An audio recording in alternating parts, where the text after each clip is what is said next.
Bom, pessoal, nesse momento do tempo e né, já todos presentes aqui também, tem bastante gente.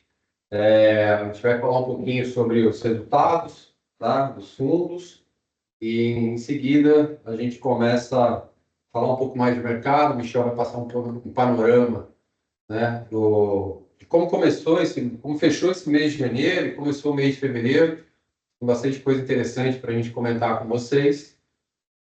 Então, passando aqui pelo Vocês estão enxergando aí, tudo certo? Os três fundos aqui principais da M8 que compram cotas de FDIC, tá? M8 Credit Opportunities, fundo que segue fechado, né, com 708 milhões hoje. São 53 FDICs na carteira.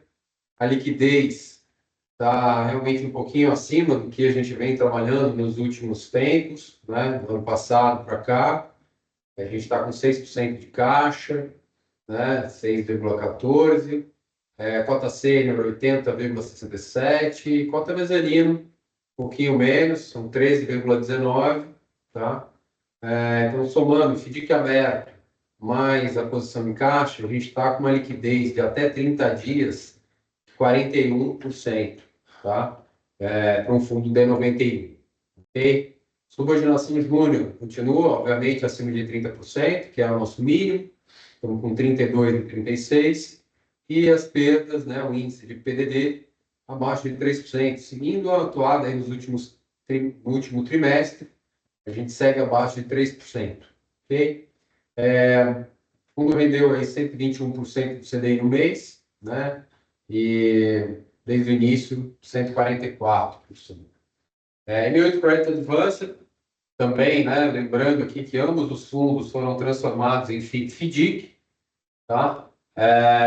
Hoje ele está com uma posição 71% em cota sênior, uma posição um pouco acima do Opportunities em relação à caixa, a gente fechou com quase 9% no mês de janeiro, tá? E um pouco mais de mezanino, né, para ajustar um pouco, né, a rentabilidade da carteira, então estamos com 19,76% em mezanino.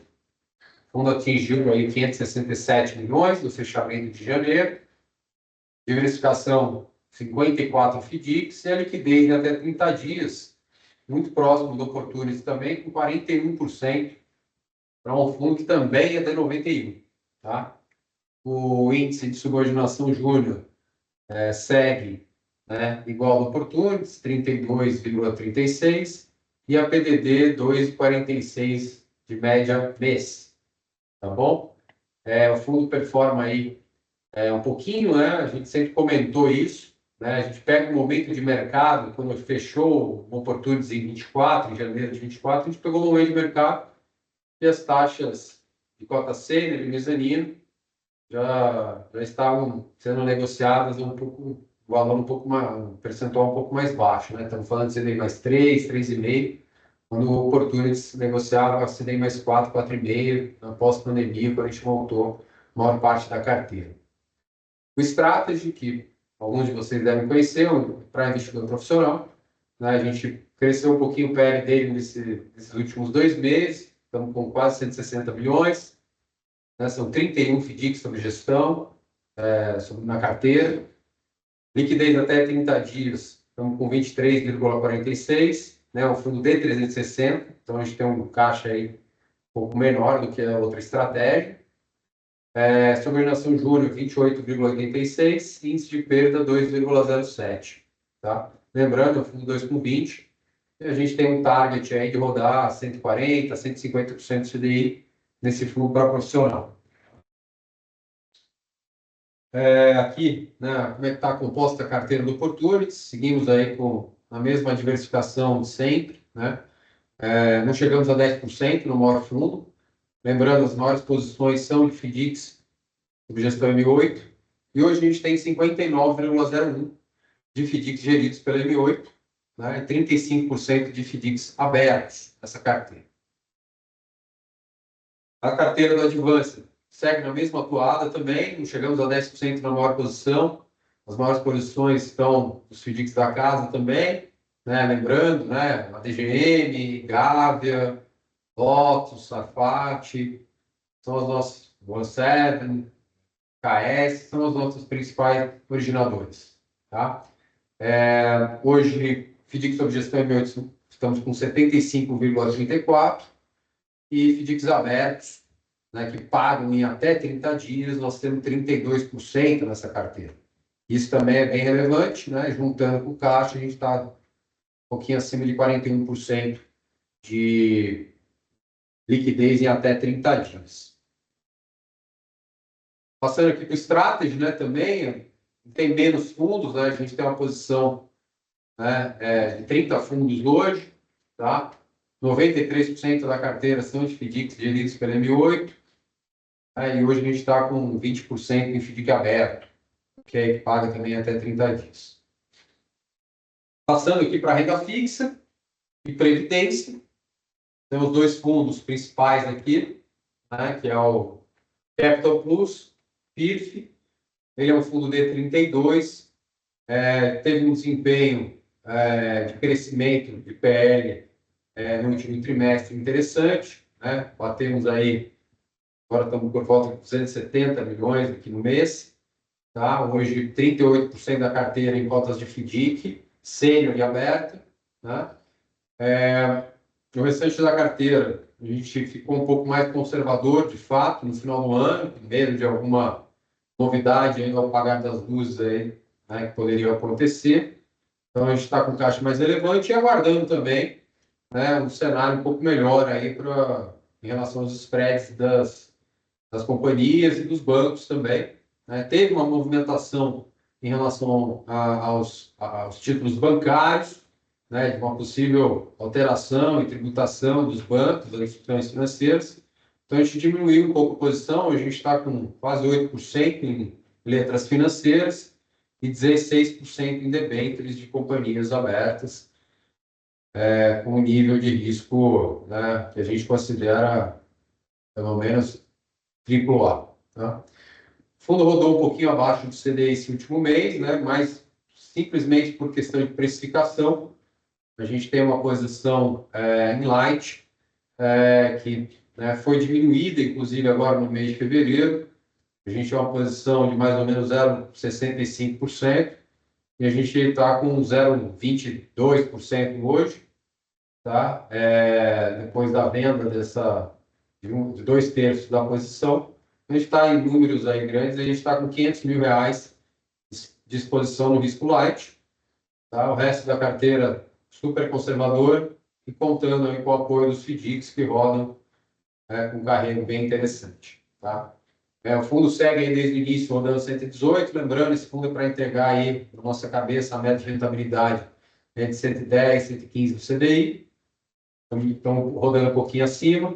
O Previdência, que é um fundo D9, né, tem também uma exposição um pouco menor em FDIC, está com 24,35, também cota sênior de FDIC aberto, posição de letra financeira muito próxima do que é o Capital Plus, com 9%, e aqui a gente conseguimos usar um pouco mais de caixa, diminuímos o caixa um pouquinho, e a gente tem um pouco mais de debêntures, né? A gente chega aí a 27% em debêntures, tá? O fundo rodou muito bem esse mês. O mês passado teve uma precificação também de uma letra financeira do Banco do Nordeste, é um título praticamente soberano, né, do governo, porém teve uma reprecificação aí do BTG, que é o nosso administrador.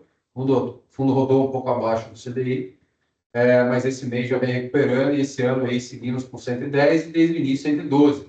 Lembrando, meta de rentabilidade desse fundo, na nossa cabeça, foi de 105, 110. Então, estamos aí cumprindo aí dois bits a mais, tá? Então, é um pouco disso que a gente tinha para trazer de resultados. Acreditamos que tanto a renda fixa como a previdência vai performar muito bem esse ano. Esperamos um crescimento aí desse segmento, tá? Estamos à disposição aí para tirar dúvidas também. Vocês vão mandando coisas no chat, qualquer pergunta, qualquer coisa, a gente vai respondendo ao final. Eu vou passar a palavra para o Michel, para ele comentar um pouco do mercado e do cenário que ele vem vislumbrando. Bom, gente, vamos lá. Boa tarde. Tá? Hoje eu acho que tem o assunto crédito, é um assunto que está bastante em alta aí na parte das discussões, né, em termos de alocação. A gente vê renda variável perdendo PL, a gente vê multimercado perdendo PL, todo mundo querendo aproveitar um pouco dos spreads de crédito, né? E realmente é algo que faz sentido. Só que a gente está passando por um período, e a gente está olhando isso aqui na M8 desde o começo do ano passado, já imaginando que isso ia acontecer, né? Pelas políticas que a gente vê do governo, pela forma que esse governo vem atuando, e é o que foi prometido, inclusive, na campanha eleitoral lá atrás, de como que ia ser seguido o governo, a gente já imaginava, e a gente se preparou, mantendo aí a cabeça e as carteiras, principalmente nesse momento que acaba entrando a maior ponta do estresse com a alta dos juros, a gente acaba deixando as carteiras muito mais líquidas e muito mais curtas, tá? Então, hoje, para vocês terem ideia, né, dentro da renda fixa, a duration hoje nossa no Capital Pools está em 128 dias e a duration prévia está em 221. Qual o papel que vocês tomam? Qual é o risco que vocês entendem como interessante? É o risco de empresas que têm um fundamento muito forte, que são aquelas empresas com mais baixo risco de crédito e papel curto, tá? Porque a volatilidade ela deve acontecer aí com esse aumento de risco, com a gastança do governo e etc. Ela deve acontecer, não sabemos se mês que vem, se daqui a 2 meses ou 3, mas uma hora ela vai vir. A liquidez que está vindo para o crédito, a gente entende que sim, ela está mascarando um pouco o preço justo dos papéis, né? Então, a partir daí, a gente mantém caixas altas, a gente mantém papéis curtos, papéis de baixo risco de crédito e tentando aproveitar um pouco mais a nossa expertise aqui, que são os FDICs, tá? Então, momento de mercado, na inflação, a gente sabe, ela está alta, ela deve se manter alta, já sabemos aí fora da meta, né? A gente começa a ver também agora as medidas, aumento do diesel, a gente começa a ver taxação dos Estados Unidos em relação a produtos brasileiros, a gente começa a ver o câmbio até com viés de alta, apesar de ter dado uma arrefecida nessas últimas semanas, mas a gente ainda continua com viés de que o dólar deve subir. Ou seja, a parte macro, dentro do fiscal, está ruim. A gente não entende aqui, existe um risco do governo também não se preocupar muito com a questão dos gastos públicos, isso gera para a gente a preocupação. Qual é essa preocupação para uma gestora, para uma casa de crédito que nem a N8? Taxa de juros alto no longo prazo, tá? O que a gente está acostumado a ver no Brasil? Você vai bater um pico de juros e ele vai acabar voltando, de certa forma rápido. Então, para as empresas, isso seria um aumento de despesa financeira, um aumento de custo passageiro, o que nesse ano a gente não está esperando isso, né? A gente espera um platô de juros altos por mais tempo, o que prejudica bastante o crédito, né? O que aumenta bastante o risco de crédito, tá? Então, em vez disso, a gente está deixando a carteira de uma forma, nós estamos com um posicionamento muito defensivo e muito mais conservador, tá? Passando um pouco aí, depois a gente entra até na renda fixa, mas passando um pouco na questão dos FDICs, né, que são as maiores posições, a gente tem boas perspectivas nesse mercado, né? Voltando ao governo Dilma II, quando a taxa de juros também subiu muito, quando a gente teve um momento parecido, foi onde os FDICs, principalmente no multicedente e multisacado, onde 80% da nossa carteira alocada é multicedente e multisacado pulverizado, tá? Se a gente voltar um pouco no tempo, foi o melhor momento histórico para esses FDICs. Por quê? A gente se aproveita da retração dos bancos, que estão preocupados com a questão do juros altos, do risco de crédito. A gente está se aproveitando um pouco também da desbancarização por conta da IFRS 9, que vai mudar a precificação, aumentando aí as PDDs dos bancos, mexendo na Basileia. E aí, os FDICs hoje, que trabalham com pequenas e médias empresas, estão conseguindo oxigenar carteiras, trazendo aí melhores riscos que antes trabalhavam com o banco para dentro dos FDICs. Então, isso para a gente está sendo muito positivo. Eu enxergo, apesar de ver um risco de crédito elevado e umas possíveis PDDs, umas possíveis recuperações judiciais, como a gente viu o Bombril hoje, mas eu não vejo isso afetando o mercado de FDICs. Pelo contrário, tá? Eu acho que faz parte. O importante é ficar de olho nas carteiras e trabalhar o que os FDICs estão começando a trabalhar.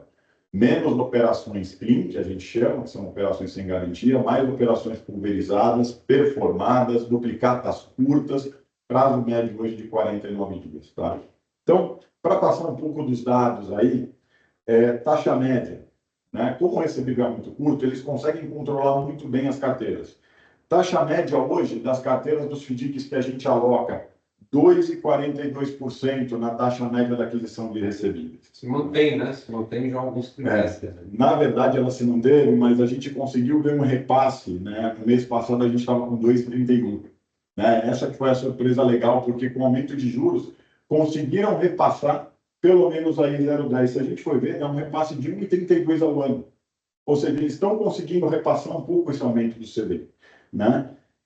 O caixa, tá? 8,11%, se manteve igual, por mais que na sazonalidade desse mês de janeiro, desse mês de fevereiro, tem as férias das indústrias e menos papel, mas a gente consegue ver esse movimento de retração dos bancos ser aproveitado pelos FDICs, como o caixa não subiu tanto. No mês passado era 7,68.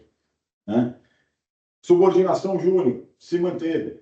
Apesar de algumas RJs pontuais, o spread excedente dessa carteira viva e a carteira boa dos FDICs com os repasses de taxa, acabou que a subordinação júnior se manteve acima dos 30%. Né? Eram 33,10, aí caiu para 32,36 agora. Mas o importante é continuamos acima de 30 com uma boa gordura. Tá? Os retornos das cotas júniores. Pelo fato dessa oxigenação de carteira e do dinheiro ser o dinheiro rápido, eles conseguindo repassar as taxas, né? O retorno médio das cotas júniores dos nossos FDICs foi de 3,41% no mês de janeiro. Tá? Assim, é um retorno bastante forte, bastante expressivo. Acredito que ele não deva se manter, mas eu acho que foi um pedaço dessa ponta de aproveitar essa carteira boa dos bancos e conseguir dar dinheiro rápido, subir um pouco o spread. E olha que é um mês atípico, né? Porque janeiro é um mês mais fraco, tem menos operações, mas surpreendeu, né? Exatamente, surpreendeu positivamente, tá? A gente até sente isso pelo resultado do Strategy, né? Que já rendeu aí 134 do DI no primeiro mês. Então, as recompras subiram um pouquinho, foram de 3,01 aí para 3,48, normal pela sazonalidade. Muitas empresas que teriam que pagar os boletos, os sacados, no mês de janeiro estavam de férias, não pagaram, eles pedem essa substituição, essa recompra por um boleto mais longo, ou as próprias empresas por uma troca de boleto, mas dentro das nossas expectativas. Tá? Prazo médio das duplicatas, 49 dias. Tá? Os FDICs todos, com esse aumento de risco de crédito, estão diminuindo as operações que são clean, ou seja, as operações que são com duplicatas futuro, com recebimento futuro, pedidos, né? Recebíveis aí por entrega futura, estão trocando isso por recebíveis pulverizados curtos, né? Baixando o prazo das carteiras aí para 49 dias e deixando o risco mais curto. Tá? Liquidez dos papéis. Tá? O que também impressionou bastante. Geralmente a gente vê um mês de janeiro com a liquidez, que é a pontualidade nos pagamentos dos recebíveis, pouco abaixo de 90% historicamente. Né? Esse mês de janeiro a gente está enxergando aí 93,5%. Tá? O que é muito bom. A gente vê esse mercado aí trabalhando muito bem na questão da recorrência, e se mostrando aí um mercado muito forte, mesmo num momento ruim de crédito. Não vamos esquecer, tá? O momento que está ruim de crédito, a taxa de juros alta não é hoje. Tá? Nós estamos falando que essa taxa de juros alta está desde o meio do ano passado. Tá? Então, assim, o pessoal com a carteira de 49 dias de recebível consegue mudar para setores que seriam menos afetados. Tá? Então, o nosso posicionamento, cautela extrema, tá? Principalmente no crédito high grade, tá? Nos FDICs, manter o nosso processo de crédito, tanto nas áreas de análise de high grade, quanto nas áreas de FDIC, que são análises separadas, mas cautela extrema, porque a gente entende que sim, o ano vai ser bastante difícil, né? Tanto na questão da originação de FDICs bons, para continuar com esse movimento, continuar crescendo, quanto na questão das perdas em crédito, principalmente aí numa possível quebra de covenants de empresas high grade, que podem gerar uma volatilidade. Quebra de covenants porque, de novo, aumento do passivo financeiro em relação à taxa de juros e os resultados que vão sair agora em março das empresas, no fechamento de dezembro, que a gente não pode esquecer, o dólar foi bater aí acima de 6. Então, as empresas que não têm o hedge acabam sofrendo. A gente espera algumas quebras de covenants aí. Tá? Então, muita cautela, caixa elevado, oportunidades devem surgir, tá? Com essa volatilidade, principalmente em fundos de renda fixa que trabalham prazos de resgates mais curtos. A gente espera essas oportunidades. Tá? A gente entende que o governo pagando aí os seus 14%, 15% de juros é uma taxa boa com risco do governo, então a gente não precisa arriscar, precisa entregar um resultado consistente e conservador. Tá? Estamos abrindo mão de um percentual de CDI mais alto justamente para ficar nessa segurança que é e sempre foi a nossa cabeça. Tá? Pontos fortes na questão das alocações dos FDICs. Na renda fixa é baixíssimo risco de crédito. Acho que as carteiras aí super conservadoras. Nos FDICs, que é a parte aí que todo mundo enxerga, às vezes como crédito estruturado e uma ponta mais agressiva da carteira. Primeiro, né? Estamos muito tranquilos. 80% da carteira está em fundos que são multicedente e multisacado, que nesse tipo de crise de crédito que a gente vem passando e deve piorar, sempre se deram muito bem, justamente pelo prazo curto e a liquidez dos recebíveis e pegando essas operações dos bancos, né? Carteira curtíssima, tá? Então, assim, dos FDICs conseguindo repassar o preço, tá? Oxigenação dessa carteira de FDICs, onde os FDICs embaixo conseguem oxigenar e pegar clientes melhores, deixando os piores riscos de crédito só na liquidação e fazer essa troca, né? Aproveitando esse momento de baixa operação dos bancos, né? E uma carteira extremamente conservadora. Então, a gente mantém hoje a carteira em recebíveis 80% multicedente e multisacado, com alta subordinação, tá? 2% dessa carteira em fundos hoje, que são recebíveis Petrobras, né? Confirmados Petrobras, e 18% dessa carteira aí em cartão de crédito travado, tá? Que é extremamente pulverizado também, com baixíssimo risco de crédito, com arranjo de pagamento muito bem formatado. Isso aí a gente consegue manter como ponto forte, né? Aumentamos a liquidez por causa de possível risco que possa acontecer no mercado de crédito, dependendo da volatilidade de um aumento no número de resgates. A gente não quer ficar com liquidez baixa, tá? Pontos fracos em relação a isso, né? Principalmente no modelo DB8, que é extremamente conservador em relação aos ativos, tá? Que com esse cenário ruim, né, que a gente vê aí para frente, não só Brasil, como incertezas globais, né, todo mundo quer menos risco. Então, os FDICs acabam captando menos, né? A renda fixa conservadora acaba tendo uma maior liquidez, então os spreads tendem a cair pela concorrência de investidores nesses mercados. Tá? Risco de vol na RE, por conta do que a gente já falou, da questão da precificação de ativos, às vezes por quebra de covenants ou por recuperações judiciais, etc. Né?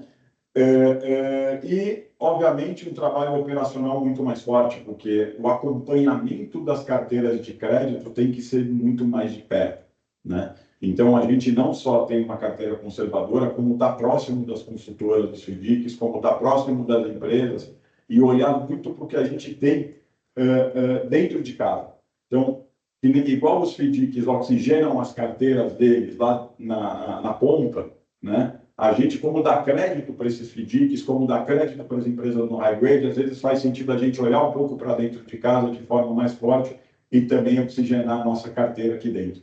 Tá? E isso, obviamente, gera um trabalho operacional muito forte. E, no fim do dia, com essa alta liquidez para a renda fixa, né, é o que a gente enxerga como o maior desafio para 2025. É a originação de bons ativos, mantendo o caixa em níveis ainda que altos, mas o caixa num nível não extremo, a fim de prejudicar o retorno esperado para os fundos, né?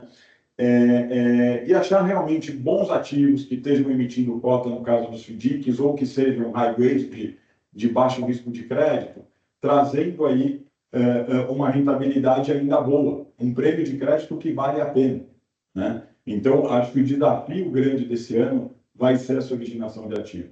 Com a taxa de juros alta, o prêmio de crédito hoje é o que vai continuar permeando o mercado, tá? Então, isso é um pouco da nossa cabeça, tá? Eu acho que, basicamente, de mercado, do que a gente entende, né? Duration baixa dos ativos de renda fixa. Hoje, só para colocar um pouco, né? O carrego líquido aí do Advanced tá em 2,20. Carrego líquido do Opportunity está em 2,58. CDI mais 2,20, CDI mais 2,58. Tá? Dos fundos, né? Do Capital Plus está em CDI mais 1,12. No líquido, o bruto está em 2,19. E do Prêmio está em CDI mais 2,18. Tá? Carrego de novo líquido, o bruto está em 2,75. Tá? Então, só para ter uma ideia, né? A gente não vai inventar moda aqui, não vai inventar roda. A ideia é continuar conservador, né? Continuar entregando consistência, né? E não ter susto. A ideia da carteira, obviamente, é não ter susto, que é o nosso norte aqui, sempre foi da M8, tá? Acho que é isso, né? Michel, pensando aqui, né, que de fato todo mundo fica assustado com os jornais, né, e olhando, né, aumento de número de RJ, recordes, né? O ano passado a gente teve um novo recorde de pedidos de recuperação judicial. Hoje a gente teve uma recuperação judicial considerada uma empresa, né, que todo mundo conhece, né, e uma empresa grande, relevante até, né? O que que os gestores, né, e as consultoras, né, o papel de cada um, o que é necessário fazer nesses momentos, né? Quando acontece um negócio desse, qual que seria uma sugestão para que os gestores e até, né, conversem com os investidores, né, expliquem isso, o que significa isso, né? Uma RJ para um FDIC, para um banco, né? O que traz isso e o que a gente pode falar um pouco sobre? Vamos lá, cada boa pergunta. Assim, a recuperação judicial, inicialmente, ela era uma muleta das empresas para renegociarem as dívidas. Não que não seja mais uma muleta. Só que a recuperação judicial ela tá mudando um pouco a característica, né, e a forma de como se faz. Há 4 anos atrás, 5 anos atrás, da RJ, os caras vinham, pediam RJ, arrebentavam com o mercado inteiro e problema de quem estava lá dentro, né? O que a gente tem enxergado agora? Que a característica da RJ mudou, né? Então, grande parte das recuperações judiciais hoje, primeiro, vem por conta do FGI, que é aquela linha do governo que ele deu para as empresas no começo, né, depois da pandemia, né, e que os bancos repassaram. Os bancos tinham 20% do risco, o BNDES 80%.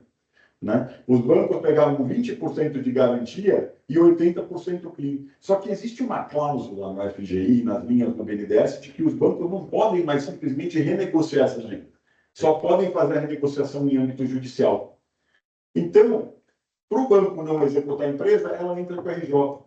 O que aconteceu hoje com a Bombril, não só, nesse caso, inclusive foi diferente. A Bombril, ela perdeu uma ação que tinha de tributo, que ela tinha um passivo tributário muito alto, que estava sendo discutido, e ela perdeu. Por quê? A gente sabe como o nosso governo está precisando, tinha 2 bilhões de reais de tributo a serem pagos, que estávamos em discussão, e quando ela viu que ela ia ter que pagar esses 2 bilhões, ela pediu uma recuperação judicial. E eu vou falar uma coisa, nesse modelo, por incrível que pareça, os FDIC estão se dando muito bem. Por quê? O FDIC hoje, ele é o hot money. Ele é o dinheiro que o cara tem disponível e com agilidade. E na recuperação judicial, quem opera, os FDICs que dão crédito depois da RJ, os bancos, eles entram como credores preferenciais, que numa possível falência, eles entram com a preferência no recebimento de quem estava na RJ. Então, quando as empresas estão pedindo recuperação judicial agora, sim, fica um passado nos FDICs, que esse passado é renegociado em cima de taxas extras que eles fazem e retenções nas operações daqui para frente. Então, para os FDICs não é tão ruim. Recuperação judicial vai ter, e vai ter aos montes. Se acha que em 2024 tiveram muitas, espera 2025, tá? Vai ser maior. Vai bater recorde de novo, certeza. Por quê? Quando você mantém o platô da taxa de juros alta, muitas empresas que já estavam ruinzinhas e pedalando e etc., lá atrás, com a taxa de juros subindo, quando a taxa de juros se mantiver alta por um ano, esses caras não vão aguentar. Muita empresa vai ficar no caminho, empresas boas e empresas grandes. Então se preparem, mais custos vão vir. Por isso que é legal esse bate-papo até com a gestora, para entender essa cabeça, quando tiver dúvida, fundos que apareçam, liga para a gente e conversa. Mas assim, por mais que a gente veja muitas RJs, mas as RJs agora elas têm uma característica diferente do que era lá atrás. E no nosso mercado, principalmente dos FDICs, no mundo cedente e no mercado, eu estou muito tranquilo em relação a isso. A gente opera com várias empresas da RJ e a liquidez é muito boa, tá? Então, eu acho que é um pouco disso, tá? A gente precisa prestar atenção, vão ter, mas não assustem, tá? Sim, é uma crise de crédito, mas calma, tudo é negociável e eu acho que o mundo não está perdido, já passamos por várias crises dessas antes, tá? Bom. Pessoal, se alguém tiver alguma pergunta e quiser mandar no chat, tá? Aqui a gente, eu acho que não tem. Estamos aqui à disposição, tá? A gente vai encerrar em mais 2, 3 minutos. A gente tem um evento aqui mais tarde, então, quer saber se tem mais alguém aí com dúvida. Mas é isso, a gente, como o Michel comentou, né? A gente gosta de falar com o investidor, com vocês que auxiliam os investidores. Às vezes os investidores realmente têm dúvida, a gente pode marcar a reunião, né, em conjunto com vocês, justamente porque essa classe de ativo, né, apesar de ser muito jovem, né, o FDIC que passou por problemas lá atrás, acho que hoje é um fundo bem consolidado, né, um veículo bem consolidado, ele é um fundo como qualquer outro, né? Tiveram problemas em fundos multimercados, fundos de ações, fundos de participação, em FDICs. Então, assim, não é o veículo, né? E sim a maneira com que é feito. Então, a gente está aqui justamente para ajudá-los, né, a divulgar, obviamente, com muito conservadorismo, diligência, né, toda essa classe. Mas lembrando, né, a gente gosta de atuar numa classe que é esse FDIC financeiro, né, o FDIC que se assemelha ao mercado bancário, né, ao mercado de middle market.